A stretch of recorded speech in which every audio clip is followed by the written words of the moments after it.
Thank you, Louissa, for coming today and help our client answering their questions and concern about the Montenegro program. Thank you for having me. It's my pleasure to be here.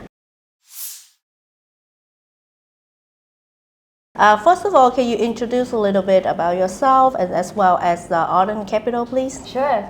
So my name is Louissa Thomas. I'm the Head of Business Development for Southeast Asia in Arton Capital. Arton is one of the biggest investment migration firms worldwide. We have been specialized in citizenships and residencies by investment for the past 15 years. Oh, great. So our clients have a very good interest in Montenegro program and obtaining Montenegrin citizenship.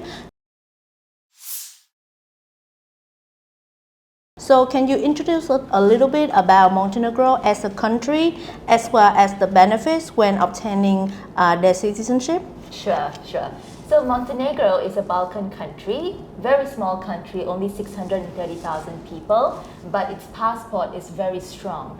So Montenegro's passport has visa-free access to more than 120 countries worldwide, and it's the only country that's going to be next in line for the EU succession. So that's a very important factor about the Montenegro citizenship program. I see. Where do Montenegro stand in the journey to become EU membership? And if they become EU membership, so what benefits the Montenegrin citizen will hold? So Montenegro is excellent because all the negotiation chapters have already been opened.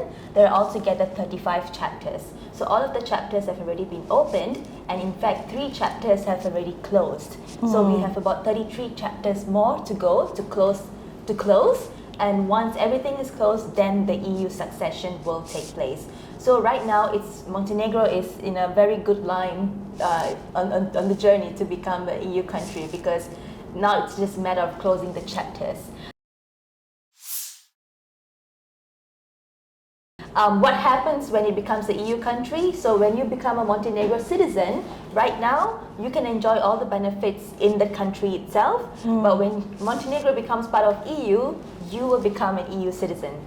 So as an EU citizen, not only are you able to enjoy benefits in Montenegro itself, but you can enjoy benefits all over the European Union. So pretty much healthcare, education, employment, all of this, you will be able to enjoy the benefits in other EU countries as well. Such as France and Germany and Belgium. Exactly. That's a really great benefit. So in order to obtain Montenegrin citizenship, what are the requirements for the candidate as well as investment-wise? So in order to get the Montenegro citizenship, there is 2 types of investment that the client has to do. It's a combination of making a donation of 200,000 euros and also purchasing a real estate of either 250,000 euros or 450,000 euros. Right? So the real estate, the difference is that 250,000 will give you real estate in the north of Montenegro, while 450,000 is real estate in the south coastline of Montenegro. So as a combination, an investor invests a minimum of either 450,000 or 650,000. I see. So what are the differences between the real estate option in the north of Montenegro and in the south of Montenegro?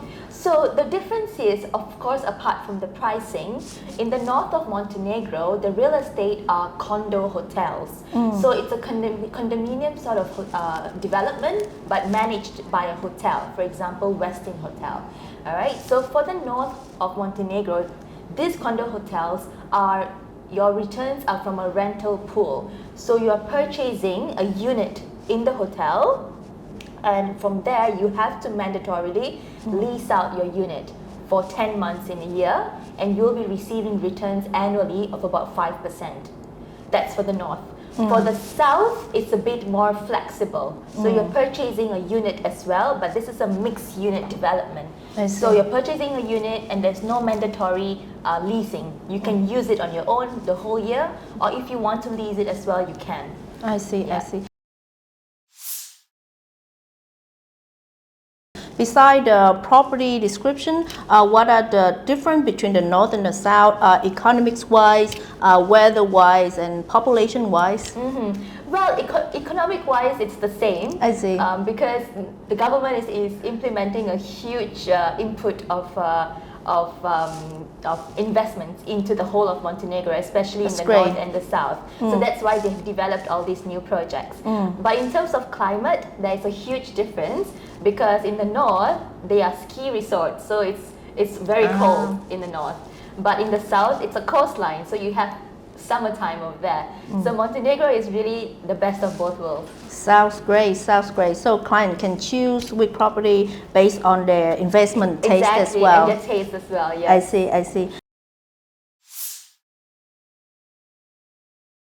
Looking into the investment, it's a property, right? So it's gonna be a full ownership or a partial ownership, and should client expect a return on investment? Yes, of course. So firstly, it's a full ownership. So clients are actually fully owning the unit that they purchase. And of course, there's return on investment as well. Right now, we're projecting it to be about 5% per year. I see, I see. And when can the client resell the property? Well, there is no specifications on that. So basically, client can sell the property as soon as the property is completed and they get the citizenship. Okay, that's great. That's a very good point for choosing the Montenegro program, because some other programs, they have to hold it at least a certain amount of time. Exactly. So there's no such specifications for Montenegro. There is no holding period. The only thing is that the property has to be completed and citizenship has to be attained, and then they can sell it off. But the client can choose whatever real estate they want, or it have to be approved by the government? It has to be only government approved. I see, I see. Yes. So it's gonna be safer for the clients, of course, right? Of course, because these developments have already had the approval from the government, so we expect the quality of investment to be really good. I understand. And when applying for the program, does the client have to prove the source of funds, and how far do they have to prove the source of funds for the application? Yes, so clients have to prove source of funds. Most importantly, to show bank statements, employment details as well, to show that there are sufficient funds in the bank that is of what's required for the entire investment. I see, I see.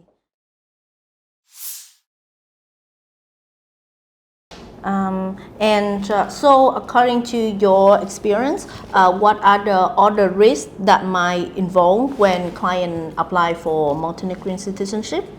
From what I see, there is no risk in terms of the investment and the citizenship, because firstly, the investment amounts are placed in escrow accounts, which are completely secure. And these funds are only released when the client is accepted for the citizenship. Right? If the client is not accepted, then the funds will not be paid to the government and the developer. It will be refunded back to the client. That's great. I see. That's a very good system. Yes.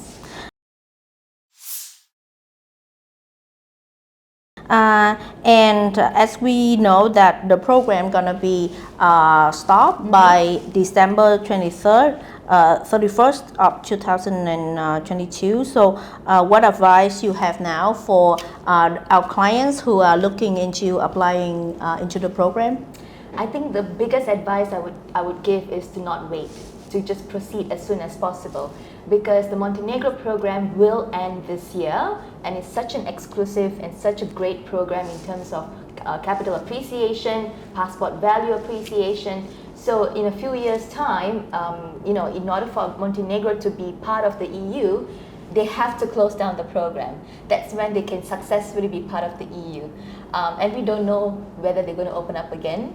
Ideally, we do anticipate them opening up again once they become an EU country. But at that time, the investments will be double or triple. And so I would really recommend everybody to start now. I see. That's great. Thank you, Louisa. I think it's very insightful and it's answer most of our client concern and questions regarding it. And we hope to have more client applying and then successfully obtaining Montenegrin citizenship and passport. Thank you so much. No problem. Thank you for having me.